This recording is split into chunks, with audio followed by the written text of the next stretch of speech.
नमस्ते।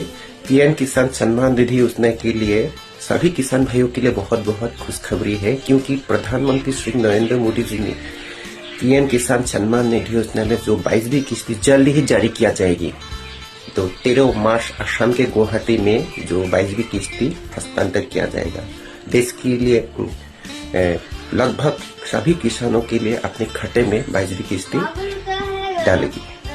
देशर कोटी कोटी কৃষকসকললৈ ভাল খবৰ, যি অতি আগ্ৰহে বাট চাই আছিলে যে 22 নম্বৰ কিস্তি ধন কেতিয়া সোমাব। তো ফাইনেলি ডেট আহি গ'ল 13 তাৰিখ। দেশৰ প্ৰধানমন্ত্ৰী শ্ৰী নৰেন্দ্ৰ মোদী ডাঙৰীয়াই অসমৰ গুৱাহাটীৰ পৰা 22 নম্বৰ কিস্তিৰ ধন মুকলি কৰিব। আৰু আজি এই ভিডিঅ'টো ক'ৰ পৰা চাই আছে সোনকালে ফটাফট শ্বেয়াৰ কৰি দিয়ক, আৰু সেই সকলৰ ওচৰত গৈ পায় যাতে পিএম কিষাণ সন্মান নিধি আঁচনি 22 নং কিস্তিতে মুকলি কৰিব। ধন্যবাদ।